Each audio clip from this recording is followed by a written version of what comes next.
All right, hey guys, this video is going to remind you of how to multiply fractions. We're going to talk about multiplying a fraction by a fraction. We'll talk about how to multiply a fraction by a whole number and also how to multiply mixed numbers. So pay attention and use this as a reference if you are at home studying for the test or if you're stuck on your homework. All right, let's talk about how to multiply fractions. To me, multiplying fractions is one of the most straightforward things that we do with fractions. It's easy to do because you just have to follow these three steps. So for instance, let's take this example of 2/3 times 3/4. In order to multiply these fractions, all we have to do is multiply across. We multiply the numerators first. 2 times 3 equals 6. And then we multiply the denominators across. 3 times 4 equals 12. An alarm goes off in my head. I know that I do need to simplify this fraction because 6/12 is not in lowest terms. If I look at that and I look for the GCF, 6 actually goes into 12, and we know that's an automatic GCF. So I know that I can divide the top by 6 and the bottom by 6 and get my simplified fraction. 6 divided by 6 is 1, and 12 divided by 6 is 2. So my final answer, or my product, because this is a multiplication problem, is going to be 1/2. Okay, so when you multiply a fraction by a whole number, it's just a little bit different, but if you remember this one little note, it'll be very easy for you. Let's take a look at, how about we do 3/4 times 5. This is actually going to end up looking exactly like multiplying fractions because the only extra step you have to take is turn that whole number into a fraction. And if you recall, to turn a whole number into a fraction, all you have to do is put a 1 as the denominator. So now I have two fractions to multiply, which we've just reviewed. I multiply the numerators first, so 3 times 5 equals 15. I multiply the denominators, 4 times 1 equals 4. I already have an alarm going off in my head because 15/4 is an improper fraction. The numerator is larger than the denominator, so I know I'm going to have to reduce this.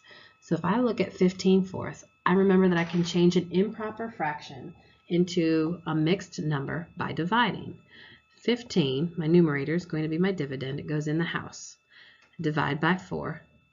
So 4 goes into 15 3 times. 3 times 4 is 12. I subtract, and I get 3.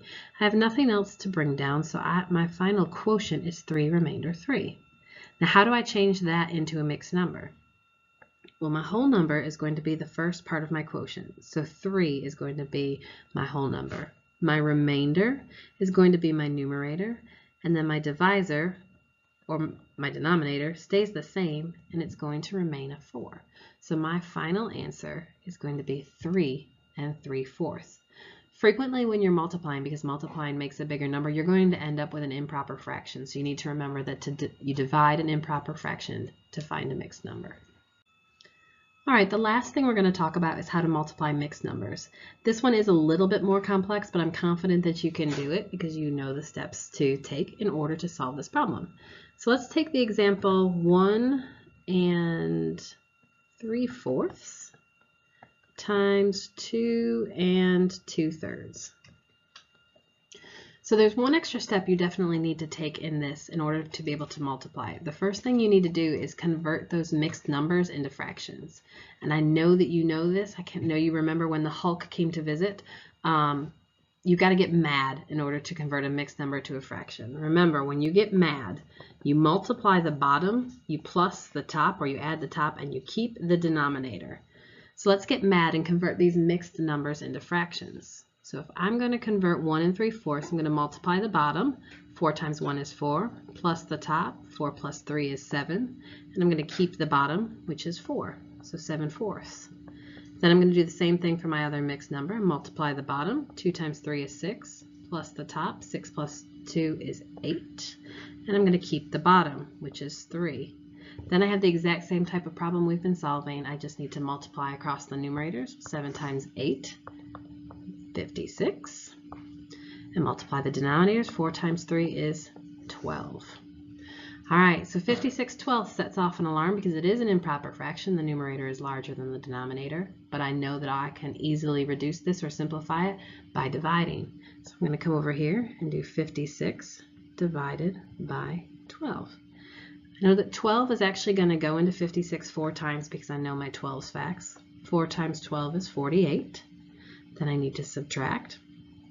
56 minus 48 is going to, can't solve it, make it a 16. That's an 8. Make that a 4. So I have nothing else to bring down, so my quotient is going to be 4 remainder 8.